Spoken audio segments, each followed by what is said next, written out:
Hello everyone, अस्सलाम वालेकुम। Welcome to एलिरिंग शिक्षा द्वार। आप सबका एलिरिंग शिक्षा द्वार पे स्वागत है। जैसा कि आपको पता है कि हम पेपर्स को लेकर के अपने यूट्यूब चैनल पे उसमें डिटेल्स में उसका डिस्कशन करते हैं। तो आज मैं लेकर आया हूं आपके लिए 2024-25 का पेपर बेटा, जो बीएड का प्रीवियस ईयर्स का पेपर्स रहा है, उसमें जो क्वेश्चंस रीजनिंग के पूछे गए हैं मैं वो डिस्कस करूंगा। आप जैसा कि जानते हैं कि मैं मोहम्मद यासिर आपको रीजनिंग का सोल्यूशन देता हूं। बेटा जो रीजनिंग का जो आपकी बार का जो 25 क्वेश्चंस रहे हैं और जो 23 में रीजनिंग पूछा गया है, इन दोनों में क्या फर्क है? क्या एमयू ने क्वेश्चंस का जो लेवल है उसको अप किया है या फिर क्वेश्चंस पूछने का तरीका दूसरा रहा है? उन सब का आज हम डिटेल्स में जानेंगे। जैसा कि आपको पता है कि प्रीवियस ईयर्स में 25 क्वेश्चंस आपके रीजनिंग के आए हैं। आज हम उन 25 क्वेश्चंस का डिटेल्स में जानेंगे। और आप मेरे बैकग्राउंड में देख रहे हैं कि जैसा कि आपको रिजल्ट्स की अगर मैं बात करूं, इससे पहले भी मैंने अपनी वीडियो में आपको बताया है, इससे जब प्रीवियस वीडियो में मैंने डिस्कस किया था रिजल्ट्स को, हमारे बेटा 40 टोटल हमारे सिलेक्टेड स्टूडेंट्स रहे हैं बीएड को लेकर के एमयू में, जिनमें से 5 स्टूडेंट हमारे रैंकर रहे हैं जिन्होंने फर्स्ट रैंक मारी है। और बाकी रिजल्ट्स आपको शो कर रखे हैं, आप देख सकते हैं कि 5 जो बच्चे हैं इन्होंने बेटा फर्स्ट रैंक मारी है। उसके बाद सेकंड रैंक के भी हमारे पास 3 स्टूडेंट्स हैं, थर्ड रैंक का 1 स्टूडेंट है, बाकी 40 टोटल सिलेक्टेड स्टूडेंट्स हैं हमारे एमयू में। और अगर मैं बात करूं एमएड की, बेटा एमएड में भी 6 स्टूडेंट्स हमारे सिलेक्ट हुए हैं। चलिए आज हम डिस्कस करते हैं डिटेल्स में 25 क्वेश्चंस रीजनिंग के, जो कि सीक्वेंस में 1 बाय 1 मैंने स्लाइड में लगाए हैं। चलिए पहले क्वेश्चन की तरफ चलते हैं और उसके बारे में जानते हैं कि क्या क्वेश्चंस एमयू ने पूछे हैं, किस तरह के क्वेश्चन पूछे हैं और किस चैप्टर्स का वेटेज कितना रहा है। लास्ट तक बने रहिएगा वीडियो में और आपको डिटेल्स में इन क्वेश्चंस के बारे में जानने को मिलेगा। चलिए पहला क्वेश्चन जो कि आपको दिख रहा है स्लाइड पे, ब्लड रिलेशन से रिलेटेड क्वेश्चन है। क्या क्वेश्चन में बेटा? A and B are brothers, C and D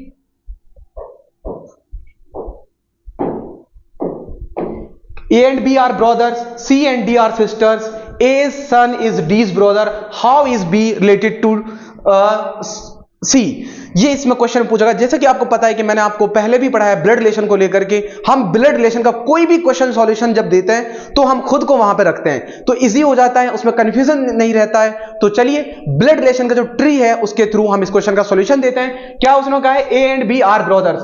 बेटा ब्रदर्स जो है सेम जनरेशन के लोग हैं, तो हम दोनों को सेम, और अगर मेल है तो हम इसको किसके दिखाते हैं? प्लस से दिखाते हैं। And B are brothers. उसके बाद कहता है C and D are sisters, A's son is D's brother। A का जो सन है, A का सन कहां आएगा बेटा? लोअर जनरेशन में आएगा।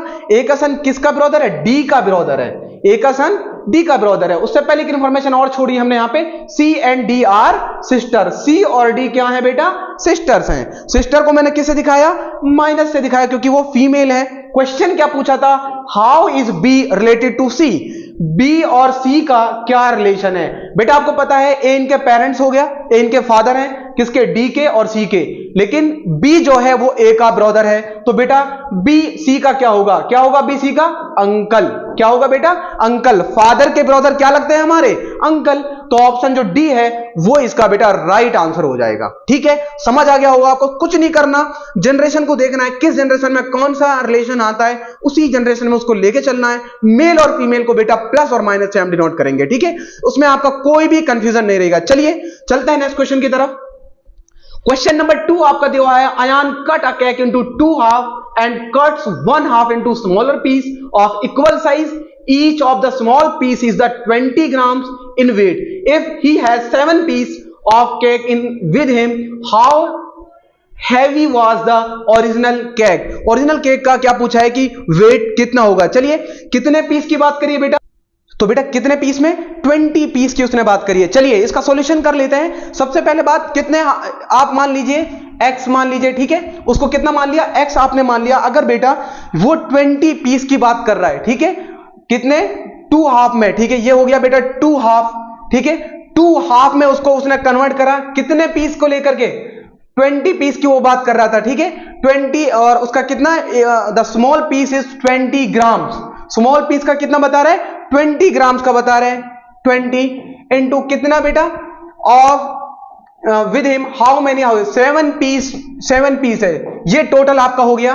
ठीक है, टोटल वेट यहां से आपका निकल के आ जाएगा, क्योंकि 7 पीस में 20 पीस का 1 ग्राम है और 2 हाफ में उसको क्या करना था? उसको 2 हाफ में बेटा उसको वो डिवाइड कर रहा था। चलिए सॉल्यूशन कर लेते हैं। 140 ये आ गया। जब आप इसको इंटू 2 से करेंगे तो बेटा कितना आ जाएगा? 2 280 आ जाएगा। क्या आपके ऑप्शन में 280 है? हाँ, हमारे ऑप्शन में 280, जो बेटा डी ऑप्शन है आपका 280 ग्राम है। तो टोटल वेट जो हो जाएगा उसका कितना हो जाएगा? 280 हो जाएगा। ठीक है, उसने यही पूछा था how heavy was the original cake, original cake का वेट कितना था। तो यहां पे सिंपल था बेटा, जो पीस है हमारे वो कितने हैं? 20।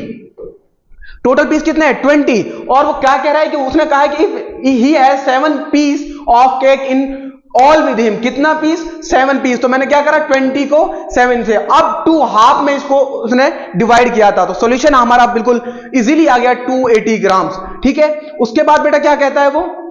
नेक्स्ट क्वेश्चन देखते हैं। नेक्स्ट क्वेश्चन आपका है student got twice as many sums wrong as he got right. If he attempt 48 sums in all, how many did he solve correctly? बहुत अच्छा क्वेश्चन है। क्या कहता है? Student got twice as many as sum wrong. मान लीजिए right का कितना हो गया बेटा? x हो गया, x मान लेते हैं। उसके बाद वो कहता है कि जो रॉन्ग है उसका ट्वाइस, तो कितना हो गया? 2x हो गया, क्योंकि उसका ट्वाइस है। ट्वाइस कितना होगा? डबल हो जाएगा, 2x हो गया। उसके बाद टोटल कितना है बेटा? 48। टोटल कितना कह रहा है? उसका सम कितना है? 48। In all how many did he solve correctly? तो बेटा कितना हो गया? 3x equal to 48, x equal to 48 upon 3। तो x इक्वल टू कितना हो गया बेटा? 16। कितना हो गया? x equal to 16। तो उसका टोटल कितना है जो सही उसका बैठा है? 16 बैठा है। ठीक है, बहुत सिंपल था, क्योंकि हमारे पास नहीं था कि सही कितना है गलत कितना, तो हमने x मान लिया। और जो कह रहा है कि रॉन्ग अटेम्प्ट किया है वो डबल है, ट्वाइस है, तो 2x मान लिया। और टोटल सम हमें पता था 48 है, तो सॉल्यूशन हम आराम से इसका दे सकते हैं। चलिए नेक्स्ट क्वेश्चन की तरफ चलते हैं। नेक्स्ट क्वेश्चन आपका है the number of science student is school 3 times the number of commerce student. क्या कह रहा है? जो साइंस का स्टूडेंट है वो किसका 3 टाइम्स है? कॉमर्स स्टूडेंट का।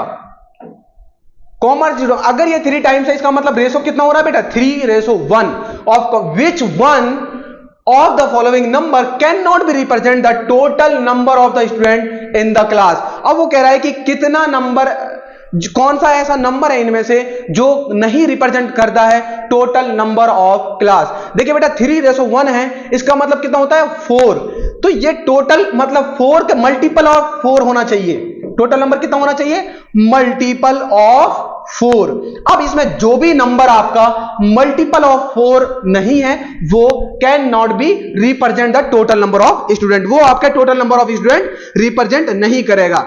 अगर हम बात करें बेटा 48 की, ये भी आपका 4 का मल्टीपल है, 44 भी आपका 4 का मल्टीपल है, एंड 40 भी आपका 4 का मल्टीपल है, लेकिन आपका 42 4 का मल्टीपल नहीं है। अच्छा 4 का मल्टीपल क्यों देख रहे हैं? क्योंकि बेटा टोटल साइंस में 3 है, कॉमर्स में 1 है, तो आपका मल्टीपल किसका होना चाहिए? वो बेटा आपका 4 का होना चाहिए। ठीक है, चलिए नेक्स्ट क्वेश्चन की तरफ चलते हैं। आपका नेक्स्ट क्वेश्चन है बेटा the first 2 words have define relationship, choose one word out of the 4 alternatives which will fill the blank space and show same relationship with the third word as between the first 2।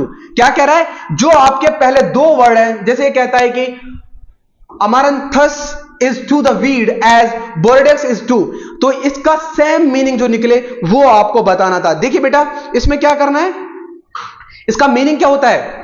ये बेटा वो आपने देखा होगा अमेंथस, वो हो गया एक रेड कलर का एक पौधा होता है खेत में जो होता है जैसे खरपतवार, और ये क्या होता है? वीड, खरपतवार होता है। तो इसका रिलेशन इससे दिखाया तो पूछता है कि बोर्डियोक्स जो है उसका रिलेशन किससे होगा?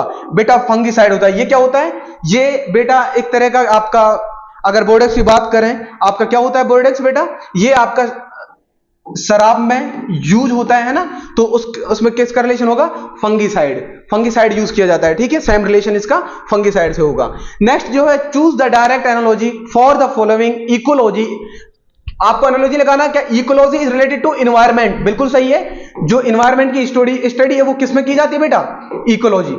ठीक है, एनवायरमेंट। उसके बाद पूछता है in the same way histology is related to, जो हिस्टोलॉजी है वो किसकी स्टडी होती है? किसकी होती है बेटा?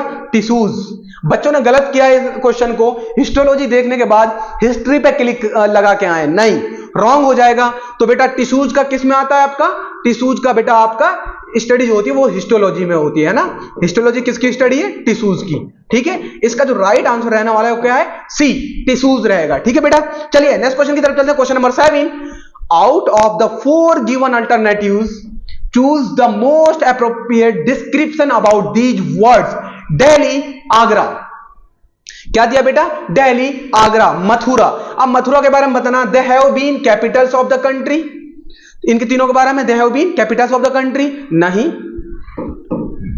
दे हैव एक्साइट टेम्पल्स, नहीं, सबके सब में तो नहीं है, मथुरा में है। ठीक है, दे हैव रिलीजियस बैकग्राउंड, बिल्कुल नहीं, सिर्फ मथुरा है रिलीजियस जो बैकग्राउंड उसके रिलेटेड है उसको। They are situated on the bank of the river Yamuna, बिल्कुल सही। डी ऑप्शन हमारा एकदम करेक्ट रहेगा, क्योंकि ये सब कहां सिचुएटेड है? Bank of river Yamuna. ठीक है, इसलिए आपका डी ऑप्शन करेक्ट हो जाएगा। चलिए नेक्स्ट क्वेश्चन की तरफ चलते हैं। Find out the most suitable alternatives bears the same relationship the third word as the, क्या कहना चाह रहा है? जो इन दो का रिलेशनशिप है, न्यूज़पेपर एंड प्रेस, वही रिलेशनशिप बताना है क्लॉथ के साथ किसका आएगा। बेटा न्यूज़पेपर और प्रेस का पहले हमको यह पता होना चाहिए क्या इसका लॉजिक है, न्यूज़पेपर प्रेस के बीच क्या रिलेशनशिप है।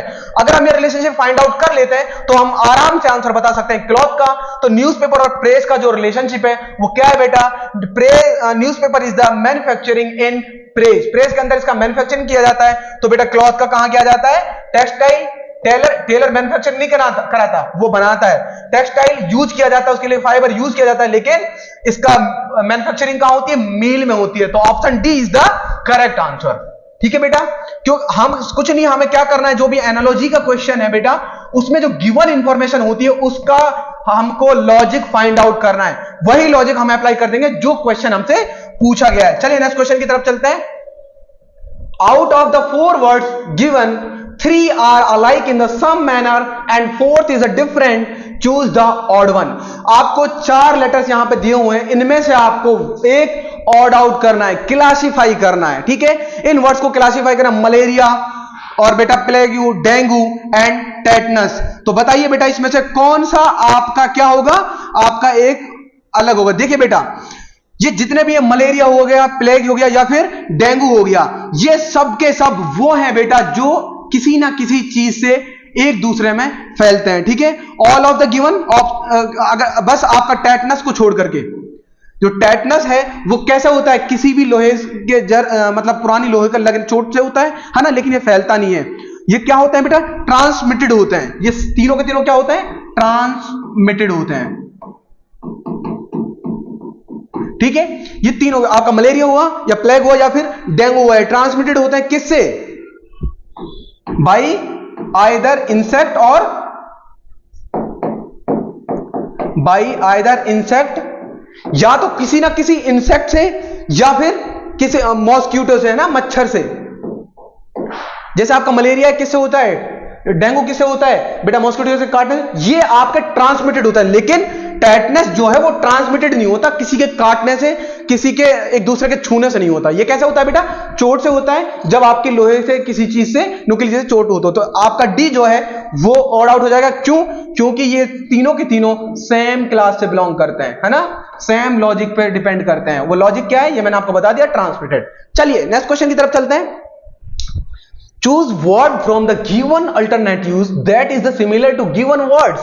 Diamond और बेटा सैफायर और रूबी, ये 3 वर्ड्स आपको दिए हुए हैं। ठीक है, और इसमें पूछा है कि कौन सा और इनमें से ऐसा वर्ड है जो सिमिलर हो, सेम मीनिंग देता हो या फिर इस कैटेगरी में आता हो। बेटा मैं आपको बता दूं, ये जो है ये आपके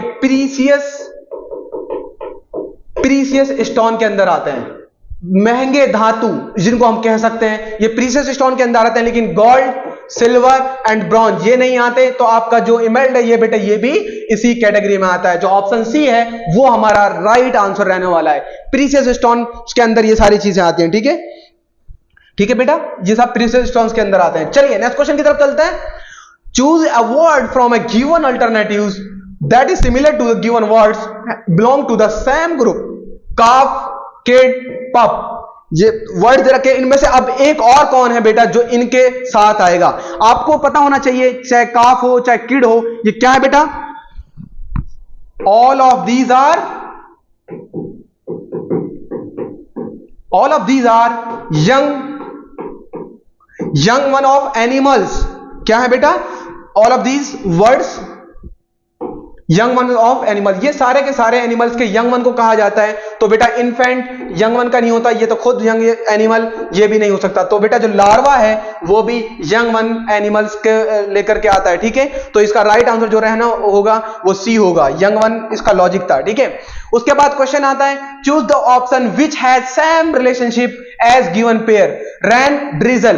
रैन जो है, रैन और ड्रिजल, ड्रिजल होता है बेटा जो बहुत सुकून से जो बरसात होती है उसको हम ड्रिजल कहते हैं, मतलब आहिस्ता आहिस्ता जो बूंदें आती है ना, रैन ड्रिजल कहते हैं। उसके बाद इनमें से आप अगर बात करेंगे ऑप्शन डी की, रन, रन होता है एक फास्ट, और बेटा जॉग क्या होता है, जॉगिंग क्या होता है, जॉग वर्ड बना है जॉगिंग से, जॉगिंग होता है सुकून से, है ना, जो आप रनिंग करते हैं उसको हम जॉगिंग कहते हैं। तो डी ऑप्शन जो है वो सिमिलर मीनिंग दे रहा है आपका जो क्वेश्चन में दिया हुआ है। लेकिन अगर हम बात करें जगल बाउंस, बिल्कुल नहीं हो सकता। स्विम डाइन, स्विम डाइन वो तो बेटा नहीं, बिल्कुल भी नहीं हो सकता। और हॉप सफल नहीं हो सकता। तो हमारा जो डी ऑप्शन है वो करेक्ट आंसर रहेगा। आइए नेक्स्ट क्वेश्चन की तरफ चलते हैं। Choose the option which has same relationship as given pair. बेटा वो कहते हैं साइमीज कैट। अब जो साइमीज है ये क्या है बेटा, ये kind of a cat, kind of a cat, ये एक कैट का काइंड होता है, कैट का एक प्रकार होता है। उसी हिसाब से आपको बताना है कि इनमें से कौन सा होगा। टाइप, ब्रीड, क्या इसका काइंड होता है इसका, नहीं। मार्क, स्पोर्ट, नहीं। और कॉलर, लीस, नहीं बेटा। लेकिन जो आपका रोमाइन वो लेट्यूस का काइंड होता है, ठीक है। क्या होता है, लेट्यूस। तो रोमानी इज द काइंड ऑफ, आप लॉजिक इसका है, romaine is kind of lettuce, ठीक है बेटा। तो इसका जो राइट आंसर रहने वाला है वो आपका सी होगा, ठीक है। चलिए नेक्स्ट क्वेश्चन की तरफ चलते हैं। What is the necessary part of the underline word. कौन सा ऐसा पार्ट है जो अंडरलाइन वर्ड के लिए नेसेसरी है। अंडरलाइन वर्ड क्या है हमारा, बुक। अंडरलाइन वर्ड क्या है हमारा, बुक। अब बुक के लिए क्या आपका इनमें से कौन सा ऐसा पार्ट है, क्या बुक के लिए लर्निंग बहुत जरूरी है, नहीं।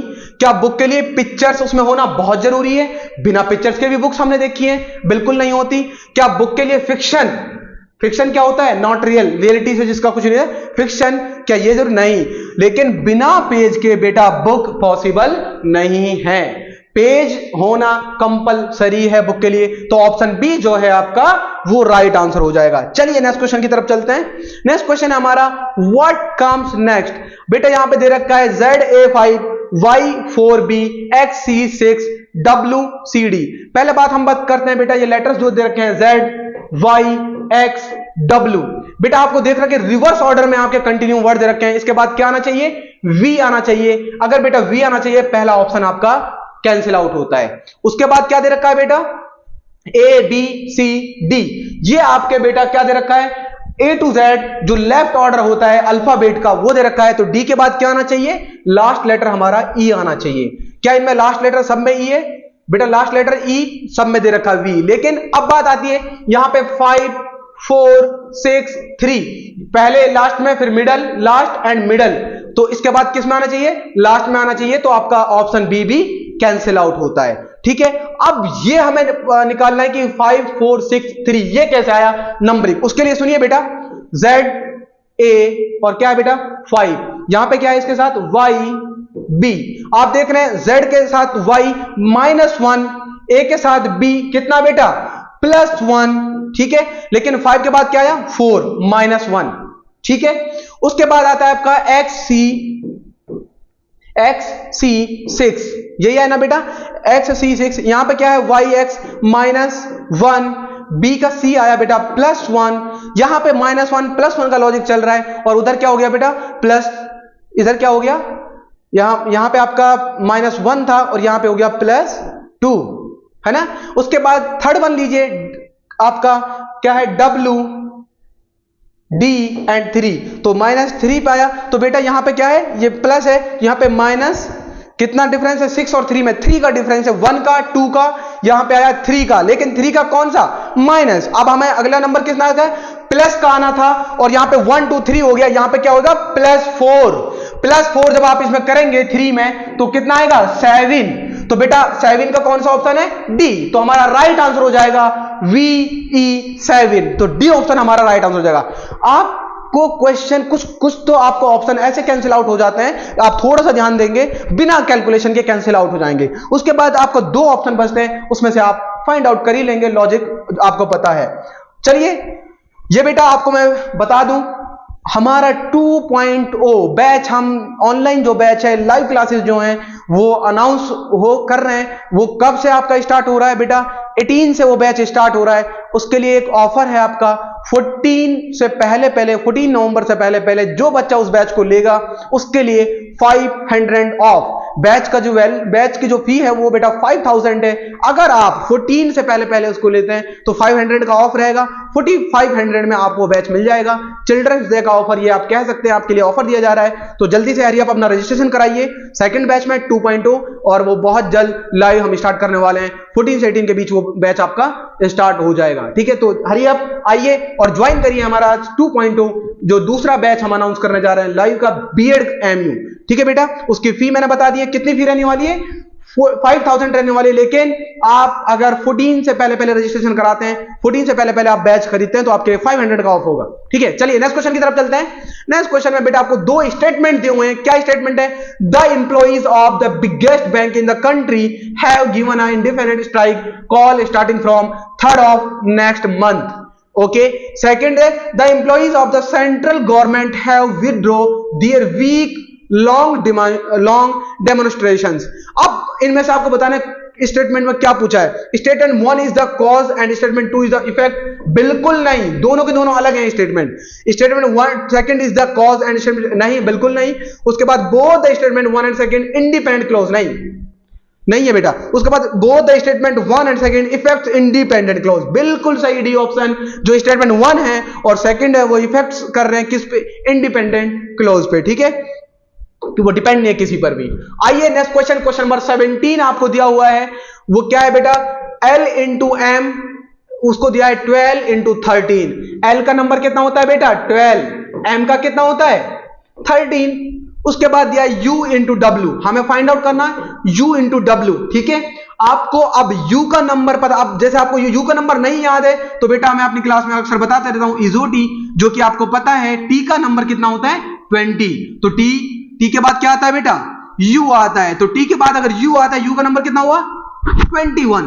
कितना हुआ? 21। अच्छा, U इंटू एम नहीं है, U इंटू डब्ल्यू है। ठीक है, हमने M यहां पे लिख दिया, ये बेटा W दिया है क्वेश्चन में, U इंटू डब्ल्यू। अब बेटा W का नंबर कितना होता है? W का नंबर 23। कितना होता है? 23। क्या 21 इंटू 23 है कहीं? हाँ बिल्कुल, ऑप्शन जो बी है आपका 21 इंटू 23 करेक्ट आंसर हो जाएगा। कुछ भी नहीं है बेटा, मैंने आपको अपनी क्लास में जिन बच्चों ने ज्वाइन किया है, मैंने बहुत अच्छे से आपको जो अल्फाबेटिक ऑर्डर है, रिवर्स ऑर्डर है, अपोजिट लेटर्स हैं, वो मैंने आपको बता दिए कि कैसे हम फाइंड आउट करते हैं। आप बिना अल्फाबेट लिखे, बिना किसी के पहचान के, जैसे कि आपको YouTube चैनल्स पे मिलेगा, आपको अल्फाबेटिक का बताया जाता है। के का याद रखिए किंग्स 11 पंजाब, और जी का आपको याद रखिए क्योंकि यहां 7 बच रहा है तो जी का 7 हो गया, के का 11 हो गया। इस तरह से आपको याद कराए जाते हैं। लेकिन मैंने अपनी क्लास में आपको थोड़ा सा कैलकुलेशन, छोटी सी कैलकुलेशन से आप फाइंड आउट कर लेंगे reverse order, left to right, right to left, opposite letters, and आप फाइंड आउट कर सकते हैं कि both position of the letters, right and left. If you अगर आपको एक पोजीशन पता है, एक भी पोजीशन राइट पता है, लेफ्ट पता है, आप सेकंड पोजीशन उसकी निकाल सकते हैं। उसके लिए आप ज्वाइन करिए हमारा बैच, उसमें आपको डिटेल में बता दिया जाएगा। चलिए 18 क्वेश्चन जो है वो क्या है? In a certain code page is written as GAEP। Page को कैसे रिटर्न किया है बेटा? GAEP, है ना। उसके बाद दिया and rocket is written as ROCKET, rocket is written as KCTREO। उसके बाद हमसे पूछा है, हमको बताना है हेवनली इज रिटन एज। इसका आपको फाइंड आउट करना है। बेटा देखिए यहां पे मैंने लिखा पेज, पेज को बेटा कैसे लिखा उन्होंने? GAEP। तो बेटा G है ना, A को सेम रखा है और P को लास्ट ये इसमें चेंजिंग की है। उसके बाद आपका रॉकेट सिमिलरली, उसको भी आप दिखा देंगे। उसको कैसे लिखा है बेटा? KCTREO। ई ओ, ठीक है बेटा। के आपका यहां पे आ गया, सी बेटा आपका इधर, ओ लास्ट में, टी इधर, आर आपका इधर आ गया और ई आपका यहां आ गया। ये आपकी चेंजिंग की है, उसके हिसाब से आपको किसका निकालना है बेटा, आपको हेवनली का निकालना है। क्या होगा, देखिए बेटा इन्होंने फर्स्ट लेटर जो था पी, उसको कहां पहुंचा दिया, लास्ट में पहुंचा दिया है ना, कहां पहुंचा दिया, लास्ट में पहुंचा दिया। उसका अगर हम बात करें बेटा, इनकी पोजीशन अगर हम चेंज करेंगे तो इसका बेटा एच का क्या आ जाएगा, ई आ जाएगा, ठीक है।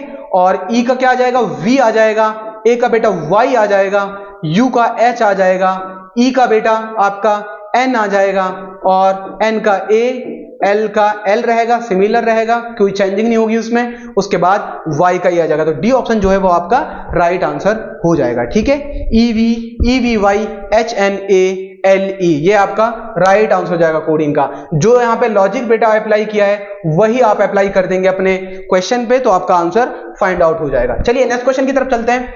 नेक्स्ट क्वेश्चन में बेटा क्या दिया, एक नंबर सीरीज दिया है, बहुत इजी सीरीज दिया है, उस सीरीज का आपको नेक्स्ट नंबर पूछा है। आपको पता है कि जो नंबर सीरीज से जो क्वेश्चन हमारे पूछे जाते हैं वो तीन तरह से क्वेश्चन पूछे जाते हैं, है ना। एक आपसे बेटा नेक्स्ट नंबर पूछता है, ठीक है, नेक्स्ट नंबर पूछ लेगा, नेक्स्ट नंबर क्या है, उसके बाद बेटा आपसे पूछेगा मिसिंग नंबर, या मिसिंग नंबर पूछता है, मिसिंग नंबर क्या है उस, और एक आपसे रॉन्ग नंबर पूछता है ना, रॉन्ग नंबर। लेकिन तीनों के तीनों का लॉजिक सबका सेम होता है, मैंने अपनी क्लास में बताया भी है, बहुत डेप्थ में इसको बताया कैसे क्वेश्चन आपसे पूछे जाते हैं। चलिए हम इस क्वेश्चन का सॉल्यूशन करते हैं। 2 7 17 32 52 एंड 77 नेक्स्ट क्वेश्चन मार्क। बेटा यहाँ पे आप गैप देखिए कितना है, 5 का गैप है, यहाँ पे गैप देखिए 10 का गैप है, यहाँ पे आप अगर गैप देखेंगे 15 का गैप है, यहाँ पे अगर गैप देखेंगे आप 20 का गैप है, और यहाँ अगर गैप देखेंगे 25 का गैप है। आप देख रहे हैं जो आपका गैप है वो +5 होते जा रहा है। तो नेक्स्ट वन कितना हो जाएगा, 30। तो लास्ट नंबर हमारा 77 था, उसमें अगर 30 को हम ऐड करेंगे बेटा 107 हमारा नेक्स्ट नंबर आ जाएगा, जो कि ऑप्शन ए हमारा दे रखा है 107। तो हमारा ये राइट आंसर हो जाएगा। चलिए नेक्स्ट क्वेश्चन की तरफ चलते हैं। क्वेश्चन नंबर 20 बेटा, in the following question 3 out of 4 alternatives are the same in the certain way and so form goes find out odd one। देखिए अभी हम एक क्वेश्चन और किए थे, odd one out। Odd one out का हमने क्वेश्चन किया था क्लासिफिकेशन, क्लासिफाई जिसमें हम करते हैं। फिर से क्वेश्चन और क्लासिफिकेशन लगाएगा, उसमें आपको बेटा carpenter, gold Smith, black Smith and driver, ये सब के सब आपको बेटा दे रखे हैं। इसमें से आपको एक ऑड वन आउट करना है। जैसे कि आपको पता है कि क्या होता है बेटा, इसमें ये सारे के सारे क्या हैं, ये सारे के सारे क्या हैं, ये वो हैं जिन ये इनके कहीं ना कहीं बेटा प्रोफेशनल्स हैं, इनके होते हैं प्रोफेशनल, है ना। लेकिन जो ड्राइवर है वो बेटा इनसे क्या हो जाएगा, ऑड वन आउट हो जाएगा, है ना बेटा। मिस्त्री हुआ या फिर कोई भी हुआ, ये स्पेशलाइजेशन होते हैं, है ना, स्पेशलाइजेशन होते हैं हर एक के, क्या होता है, स्पेशलाइजेशन होते हैं, है ना। मकान का मिस्त्री हो गया बेटा, है ना, सारे ये जो होते हैं, कारपेंटर हो गया, ये स्पेशल। लेकिन जो ड्राइवर होता है वो एक स्पेशलाइजेशन नहीं होता, है ना। तो आपका जो डी है वो आपका ऑड वन आउट हो जाएगा, ठीक है। चलिए नेक्स्ट क्वेश्चन की तरफ चलते हैं। Question number 21, in the following question 4 pairs of the word are out of these words 1 pair doesn't bear the common relationship which the rest bear, you are required to find the, फिर odd one out का पूछ लिया। Tree, stem, tree और stem, बेटा जो tree है वो stem से क्या है, इंटरकनेक्टेड है, बिना स्टेम के ट्री नहीं है। फेस, आई, फेस जो है आपकी आई फेस में है। चेयर एंड सोफा, चेयर अलग चीज है, सोफा अलग चीज है, दोनों के दोनों एक जैसे नहीं मिले हुए हैं। प्लांट एंड फ्लावर, प्लांट और फ्लावर बेटा दोनों भी एक चीज है। जो प्लांट होता है उसमें क्या होता है, फ्लावर होता है। तो हमारा जो चेयर एंड सोफा है वो बेटा क्या हो जाएगा, ऑड वन आउट, ये क्लासिफाई हो जाएगा। थर्ड क्वेश्चन था आपका क्लासिफिकेशन का, ठीक है। चलिए नेक्स्ट क्वेश्चन की तरफ चलते हैं बेटा। Which letter in the word Washington is same the number word counting from the beginning as it is in the alphabetic order। एक वर्ड दिया है बेटा आपको वाशिंगटन, वाशिंगटन। अब इनकी नंबरिंग लीजिए 1 2 3 4 5 6 7 8 9 10। देखिए कौन सा ऐसा अल्फाबेट है जो वर्ड ऑर्डर जो इनका होता है, अल्फाबेटिक वर्ड ऑर्डर 1 to 26 जो होता है उसके अकॉर्डिंग बिल्कुल सही है। 1 2 3 4 5 6 7, जी का जो बेटा अल्फाबेटिक ऑर्डर है A to Z वो भी 7 होता है और इसमें भी बेटा 7 आया है, तो हमारा राइट आंसर जो है वो जी हो जाएगा, क्योंकि अल्फाबेटिक ऑर्डर और क्वेश्चन में जो वर्ड दिया है वाशिंगटन, इसमें भी इसका जो ऑर्डर है वो कितना नंबर पे है बेटा 7 है, तो आपका जो 7 है वो राइट आंसर हो जाएगा। चलिए नेक्स्ट क्वेश्चन की तरफ चलते हैं। Which number given options can be replace the question mark. यहां पे क्वेश्चन मार्क दिया है बेटा, इसकी जगह पे क्या नंबर आएगा वो हमको बताना है। देखिए बेटा 16, 25, जो 16 है बेटा वो 4 का स्क्वायर होता है और जो ये जो 25 है 5 का स्क्वायर होता है, और 4 प्लस 5 अगर हम करें तो 9 आता है। सिमिलरली 6 का स्क्वायर प्लस 8 का स्क्वायर है ना, ये 6 का 8 का स्क्वायर और 8 ठीक है बेटा कितना होता है ये यहां पे, अच्छा सॉरी ये उधर से नहीं दे रखा, आप ऐसे देखिए बेटा, इसमें अगर ये 4 का स्क्वायर है बेटा, ये 4 का स्क्वायर है और ये 6 का स्क्वायर है, यहां पे दोनों को ऐड करेंगे कितना आएगा 10, क्योंकि हमें ये निकालना है। उसके बाद बेटा 5 का स्क्वायर और 8 का स्क्वायर, अगर 5 और 8 को काउंट करेंगे कितना आएगा 8 और 5 13। सिमिलरली 3 का स्क्वायर और ये 9 का स्क्वायर, 9 और 3 कितना होता है बेटा 12 होता है, तो ऑप्शन सी जो है वो करेक्ट आंसर हो जाएगा। ठीक है, और ये जो भी बेटा मिसिंग नंबर जो पूछता है इसमें मिसिंग टर्म, इसको ये चैप्टर उसके अंदर आता है इंसर्टिंग द मिसिंग कैरेक्टर, है ना, इंसर्टिंग द मिसिंग कैरेक्टर। इसमें बेटा वो क्वेश्चन कभी आपसे नंबर से पूछेगा, कभी अल्फाबेट से पूछेगा। ऐसे क्वेश्चन में आपका हेल्प करेगा आपका नंबर सीरीज और अल्फाबेट सीरीज, अच्छे से वो कर लीजिएगा तो ये क्वेश्चन करना इजी हो जाएगा। इसका मैं आपको बता दूं, या तो बेटा इस तरह से आपका कैलकुलेशन होगा या इस तरह से कैलकुलेशन दिया होगा। ठीक है, कभी कभी बाय चांस ऐसे भी दे देता है, बट बहुत मुश्किल है। एमयू जो पूछता है या तो आपका हॉरिजॉन्टल होगा, ठीक है, तो इस तरह से आप देख लेंगे, 2 बार ट्राई करके और आपका आंसर इजीली आ जाएगा। चलिए नेक्स्ट क्वेश्चन की तरफ चलते हैं। फिर आपका मिसिंग कैरेक्टर का ही क्वेश्चन आया है, क्वेश्चन मार्क हमारा कहां है, यहां पे है। ठीक है, अगर बेटा हम बात करें 25 और 15 कितना होता है 40 होता है, 25 प्लस 15 कितना होता है 40 होता है, 65 प्लस 25 बेटा 90 होता है, एंड 45 प्लस 15 कितना होता है 60। यहां तक लॉजिक समझ आ गया कि ये जो है 40 90 60 ये सबको इन सबको ऐड कर करके दे रखा है, लेकिन क्वेश्चन मार्क हमारा आपका 4th रो में है, जो कि आपका दे रखा है 8 क्वेश्चन मार्क एंड 12। ये कैसा है बेटा, अगर आप इसको डिवाइड करेंगे 8 को तो कितना आएगा 8 5 जा 40, और अगर आप 12 को डिवाइड करेंगे तो 12 5 जा 60। सिमिलरली कौन सा ऐसा नंबर क्वेश्चन मार्क की जगह पे आए बेटा जो आपका 5 से डिवाइड करने पे 90 आ जाए, 5 से डिवाइड करने पे कितना आ जाए बेटा 90 आ जाए। ठीक है, तो आप करिए बेटा कितना आ सकता है 15, अगर आप किससे करेंगे इसको 90 को, जो आपका 5 आ जाए, तो उसके लिए क्या करेंगे 90 डिवाइडेड बाई 5, 5 1 जा 5, 5 8 जा 40, तो 18 5 जब कितना होता है बेटा 90 होता है। ये यहां पे ऑप्शन नहीं दिए गए हैं, कोई बात नहीं, वो जब इसको पेस्ट किया होगा तो ऑप्शन नहीं दिए गए, तो आपका ऑप्शन 18 होगा, इसमें 18 आपका बेटा करेक्ट आंसर हो जाएगा। ठीक है, 18 हमारा यहां पे करेक्ट आंसर हो जाएगा। चलिए नेक्स्ट क्वेश्चन की तरफ चलते हैं। आपका जो 25 आज की क्लास का लास्ट क्वेश्चन जो है बेटा वो हमारे पास है। ठीक है, arrange the following meaning word. आपका दे रखा है seed, plant, germination, एम्ब्रो, flower, fruit. इसमें बेटा आपको बताना है कि कौन सा ऑप्शन करेक्ट होगा, तो बेटा इसका सीक्वेंस आपको बताना है ना, तो आप बहुत इजीली बता सकते हैं। जैसे कि आपके पास क्या दे रखा है seed, plant, germination, एम्ब्रो, flower and fruit. इसका एक सीक्वेंस आपको बताना है कि कौन सा परफेक्ट सीक्वेंस होगा। सबसे पहले आपको पता है कि बेटा क्या आता है सीड, बीज जो होता है आप बोते हैं ना, उसके बाद ही तो सारे प्रोसेस स्टार्ट होते हैं। अब आप अपने ऑप्शन पे जाइए, ये एक सीक्वेंस आपको दे रखे हैं बेटा। सीड नंबर 1 पे कौन सा है, देखिए आपका जो सी ऑप्शन है वो आपका कैंसिल आउट होता है, सी ऑप्शन आपका कैंसिल आउट होता है, क्योंकि उसमें 6 का प्रोसेस सबसे पहले दे रखा था। फ्रूट उन्होंने पहले ही बता दिया कि फ्रूट उग गया, जबकि आपने बीज नहीं बोया तो फ्रूट कहां से आया। उसके बाद सेकंड क्या आएगा बेटा, सीड आपने बो दिया, उसके बाद बेटा आपका क्या आता है एम्ब्रो आता है। एम्ब्रो जो छोटा सा बेटा बीज जब आप बोते हैं तो हल्का सा निकल के जो आता है उसको क्या कहते हैं एम्ब्रो कहते हैं। तो आपका 4th पे आएगा, यहां पे देखिए फर्स्ट के साथ 5th दे रखा है, ये भी कैंसिल आउट होता है। फर्स्ट के साथ 5th दे रखा है, ये भी आपका कैंसिल आउट होता है। आपका आंसर आपके पास आ गया, लेकिन हम प्रोसेस और जानेंगे। आपका फर्स्ट ये हो गया, सेकंड बेटा आपका एम्ब्रो हो गया। अब बेटा थर्ड पे क्या है, उसके बाद थर्ड पे क्या होता है आपका प्लांट निकल के आता है।